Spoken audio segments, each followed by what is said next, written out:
जय हिंद। आज का टॉपिक जो है ये टॉपिक्स है टेक्नोलॉजी और साइंटिफिक प्रिंसिपल, मतलब कि link between the technology and physics. मतलब कि हमको ये समझाना है आपको कि हमारे पास बहुत सारे टेक्नोलॉजी है, लेकिन कौन सा टेक्नोलॉजी कौन से साइंटिफिक प्रिंसिपल पर वर्क करता है इसके बारे में जाने। जैसे हम लोग बात करते हैं, जैसे लेजर लाइट होता है, लेजर बीम्स होती है, या आपका एरोप्लेन होता है, या रॉकेट्स होता है, तो ये सारी चीज बनता है। तो ये तो टेक्नोलॉजी हो गई, लेकिन इसका मेन प्रिंसिपल क्या है, ये वर्क कैसे करता है, आज हम उसके बारे में क्या करेंगे, डिस्कस करेंगे। तो चलिए डिस्कस करते हैं। पहला हमारा टेक्नोलॉजी का नाम है, उसे कहेंगे स्टीम इंजन। किसके बारे में? Steam engine.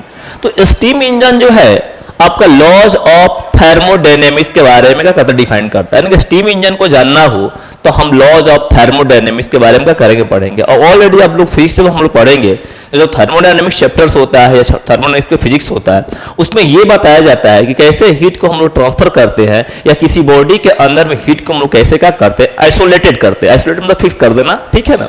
तो ये जो आपका स्टीम इंजन का जो प्रिंसिपल है, लॉज ऑफ थर्मोडायनेमिक्स पर क्या है, बेस्ट है। अगर घर में अगर लॉज ऑफ थर्मोडायनेमिक्स तो चेक करना चाहते हैं, तो जो केतली होता है, और केतली को हम लोग क्या करते हैं, पानी रख के उसमें पानी को गर्म करते हैं।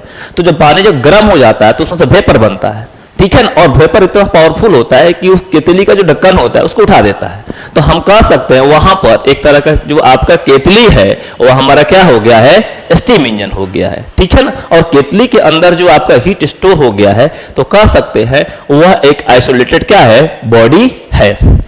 दूसरा हमारा टेक्नोलॉजी का नाम है न्यूक्लियर रिएक्टर्स, ठीक है ना। न्यूक्लियर रिएक्टर देखिएगा, जितने भी आजकल जो है न्यूक्लियर पावर प्लांट्स होता है जहां बिजली उत्पादन किए जाते हैं, तो उसमें दो चीज होता है। जो न्यूक्लियर आपका जो एनर्जी होता है, न्यूक्लियनियम्स होता है, अनकंट्रोलेड होता है, काफी अमाउंट में क्या करता है, वो आपका जो है प्रोटॉन को रिलीज करता है, जिससे कि उसके रिएक्टर को हम लोग कंट्रोल नहीं कर सकते। लेकिन हम जो है उसको कैसे उसको कंट्रोल कर देंगे, उस टेक्नोलॉजी को कंट्रोलेड न्यूक्लियर फ्यूजन के नाम से जानते हैं। अगर हम लोग कंट्रोलेड न्यूक्लियर फ्यूजन को समझ ले तो हम न्यूक्लियर रिएक्टर क्या कर सकते हैं, बहुत आसानी से बना सकते हैं, या इसके बारे में हम लोग समझ सकते हैं।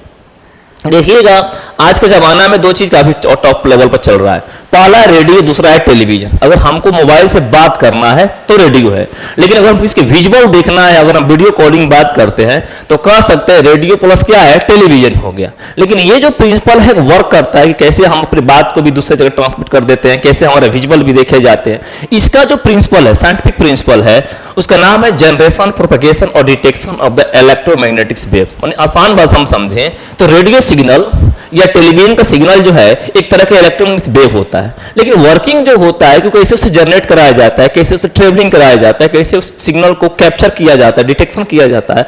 तो ये चीज हमारा जो प्रिंसिपल जो है जनरेशन, प्रोपगेशन और detection of the electromagnetic wave पर क्या है, बेस्ट है। अगर हम लोग कंप्यूटर की टेक्नोलॉजी को समझना चाहते हैं कि जो कंप्यूटर है उसका टेक्नोलॉजी क्या है, तो अगर हम लोग डिजिटल लॉजिक को समझे, फिजिक्स में आपका जो टॉपिक्स मिलता है डिजिटल लॉजिक्स के बारे में पढ़ने के लिए, तो अगर हम लोग डिजिटल लॉजिक्स को समझ ले तो डिजिटल लॉजिक को समझते ही हम कंप्यूटर को बहुत अच्छे से क्या कर सकते हैं, समझ सकते हैं। तीसरा अगला हमारा जो है टेक्नोलॉजी का नाम है लेजर। इसका फुल फॉर्म होता है light amplification by stimulated emission of the क्या, रेडिएशन। अगर हम लोग principle of the light amplification by stimulated emission of the radiation को समझ लेते हैं तो हम लेजर को बहुत अच्छे से समझ सकते हैं। देखिएगा आजकल जो है टेक्नोलॉजी में बहुत ज्यादा अहम रोल निभाने वाला लेजर गाइडेड मिसाइल है। देखिएगा आने वाले दिन में क्या होगा, इतने बड़े बड़े मिसाइल नहीं बनेंगे, लेजर वाला जो हमारा मिसाइल बनाएंगे कि एक टॉर्च के बराबर वो हमारा क्या डिवाइस होगा जो किसी भी बड़े से बड़े शहरों का बर्बाद करने की क्षमता रखता है। तो ये जो आपका टेक्नोलॉजी है वह आपका light amplification by stimulated emission of radiation पर क्या है, बेस्ट है। चलिए अगला है, अगर हम चाहते हैं कि अल्ट्रा हाई मैग्नेटिक फील्ड को प्रोडक्शन कराना, ठीक है ना, production of the ultra high magnetic field, ये टेक्नोलॉजी है। लेकिन ये जो टेक्नोलॉजी है किस पर बेस्ट है, तो ये बेस्ट है सुपर कंडक्टिविटी पर। किस पर? सुपर कंडक्टिविटी पर क्या है, बेस्ट है। सबसे बात है रॉकेट। देखिएगा हर लोग रॉकेट के बारे में जानना चाहता है कि रॉकेट को हम समझें कैसे, लेकिन रॉकेट में एक सबसे महत्वपूर्ण चीज होता है प्रोपल्शन।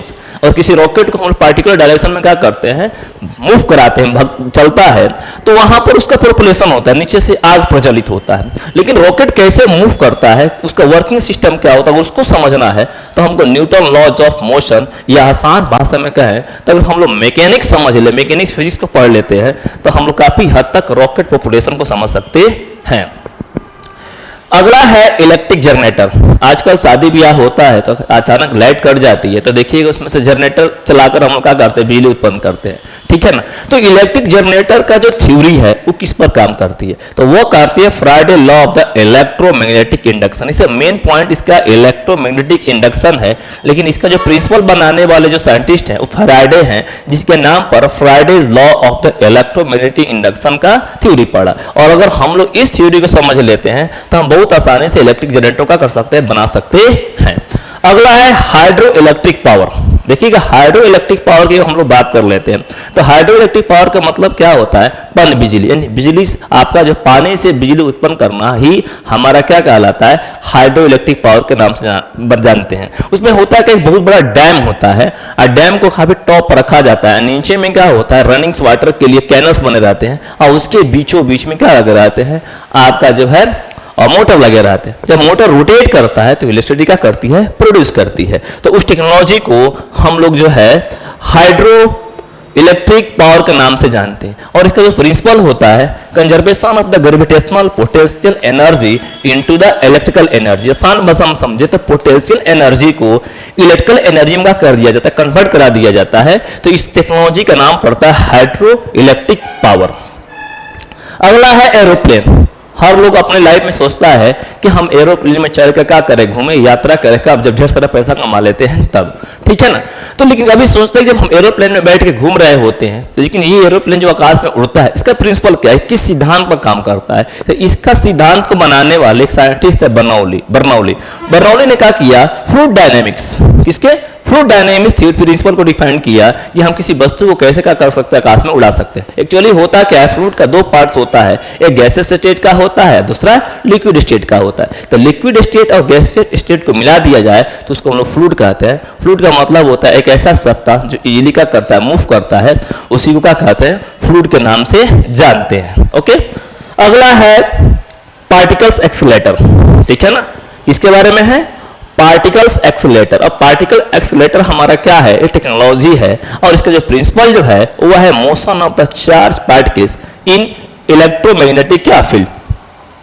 मतलब कि कोई चार्ज पार्टिकल्स है और इलेक्ट्रोमैग्नेटिक फील्ड में वो कैसे मोशन में है, इसका ये प्रिंसिपल है। तो अगर हम लोग motion of the charge particle को किसी इलेक्ट्रोमैग्नेटिक फील्ड में रोटेशन करने का, मूव करने के बारे में समझ ले तो हम बहुत आसानी से पार्टिकल्स ऑफ आपका जो एक्सीलरेटर को समझ सकते हैं।